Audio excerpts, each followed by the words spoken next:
não por força, nem por violência, mas pelo meu Espírito, diz o Senhor dos Exércitos.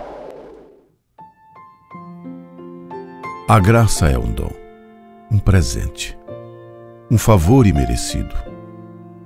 Deus derrama a sua graça sobre pessoas e, quando Ele faz isso, situações são mudadas e o rumo da história é alterado.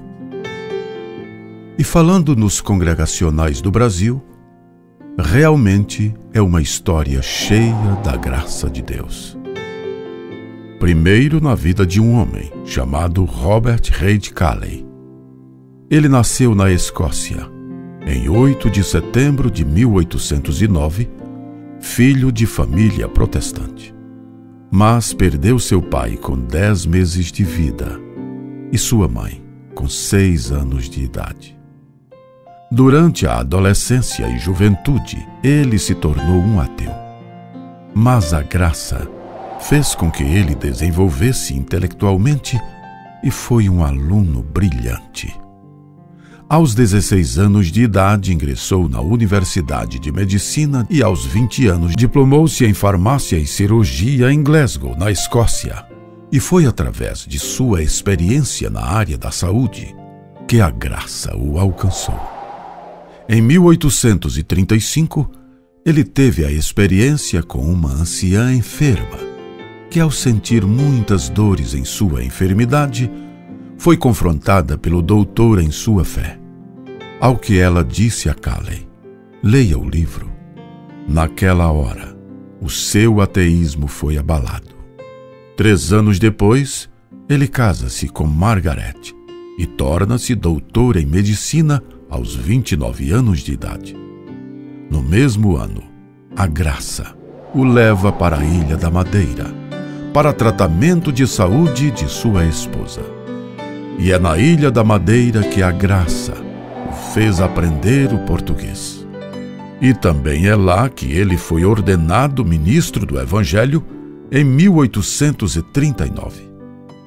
Na Ilha da Madeira, ele fundou escolas bíblicas e, nas consultas médicas, orava pelos atendimentos e colocava textos bíblicos nas receitas.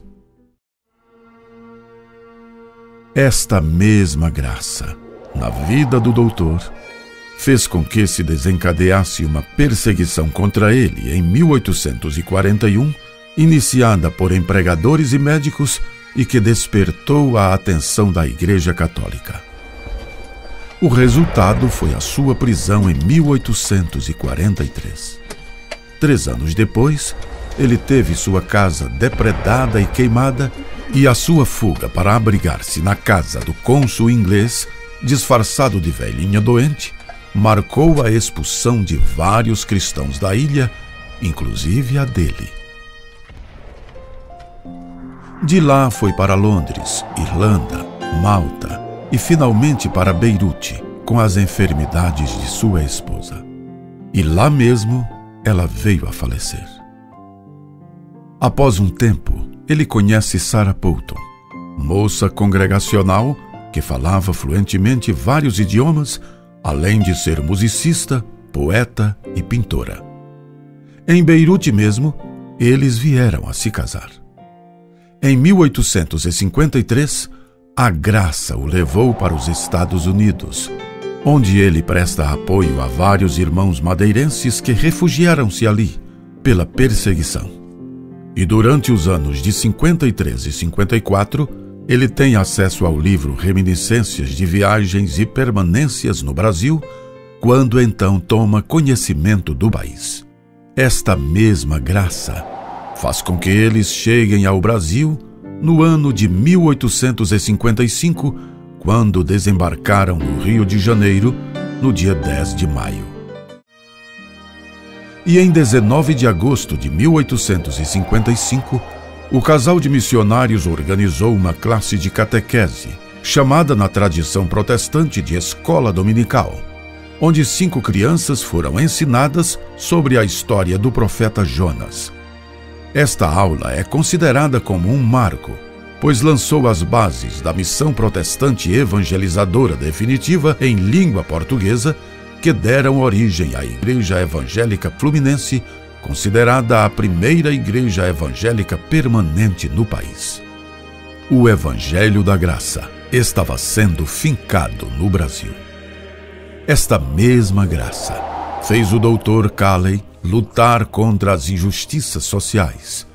Ele ajudou o país na época em que a situação sanitária do Brasil assolava principalmente os mais pobres. Criou uma classe de estudos para os negros, na época da escravidão. Com a sua influência junto ao imperador Dom Pedro II, viabilizou o registro de nascimentos, óbitos e casamentos para pessoas de qualquer religião, os quais não eram regulamentados. Também conseguiu a autorização para celebrações de casamento por pastores, bem como autorização para sepultamentos de evangélicos nos cemitérios públicos. A graça também os fez produzir materiais importantes para o protestantismo brasileiro em português. Além dos 28 artigos da breve exposição das doutrinas fundamentais do cristianismo, a música sacra foi fortemente marcada pelo uso dos salmos e hinos, inário com canções devocionais, e que passou a ser utilizado por outras tradições protestantes durante quase todo o século XX, sendo este um legado de Sarah Poulton Calley, principal tradutora, autora e editora dos hinos da coletânea. É a graça na perseguição, na evangelização, em sua família, na luta contra a injustiça. É a graça no crescimento do Evangelho. É a graça que não parou e ainda é derramada até hoje. Congregacionalismo brasileiro, 165 anos. Uma história cheia da graça de Deus.